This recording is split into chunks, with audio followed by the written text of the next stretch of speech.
गजपत जिला सदर महकुमा बालाखिंडी स्थित नूतन बस स्टाण्ड नूतन बस स्टाण्ड यात्री सकाशे पौर परिषद पक्षर शुद्ध पानी जल जोगाई व्यवस्था रही किंतु दीर्घ दिन है अचल अवस्था पड़ रही जो यात्री शुद्ध पानी जल पाइबार वंचित होती बर्तमान तापमात्रा दिन दिन को वृद्धि पाते पौर परिषद एप्रति दृष्टि न देवा समस्त को चकित कर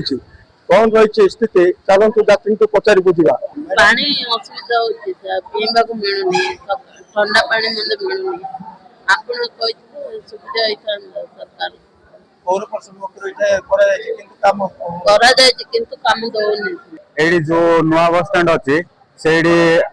पानी रो व्यवस्था नथियारो यात्री माने असुविधार सम्मुखीन होउछंती खरा बहुत प्रबल होउची 45 इंच सेल्सियस एमिदे सेतराय जदी पौर परिषद एडा एथि ध्यान देले भलो होता एटी पानी रो असुविधा रहिছে जे दुकान रो पानी किणी की पियार पड़ुची एंती जते आछंदी यात्री माने समान की असुविधा होची पानी रो व्यवस्था किचे करले बोलते को सुविधा लोक परेशानी करूची लोक असुविधा घटाऊची आमे पिला पानी धरिक आसु पीवा पानी मिलू की शहर एटा हाँ कौन कहे म्यूनिसिपालिटी की जिला प्रशासन कौन कहे समस्त को मु कहबा चाहे पानी तो पीवा दरकार पिलान को पीवा को पानी मिलुनी एटा की शहर एटा दिन दिन तापमात्रा वृद्धि कहे जो लोक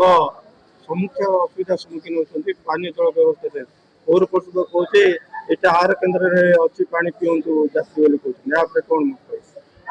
आहार केन्द्र बोले से कोठी अच्छी से पानी भी मिलुनी पिला हैरान जाऊँ आसी सकाल टोर आसलु पानी पीवा मिलुनी ठंडा पानी दरकार गजपति विवेकानंद बेरा रिपोर्ट स्टूडियो।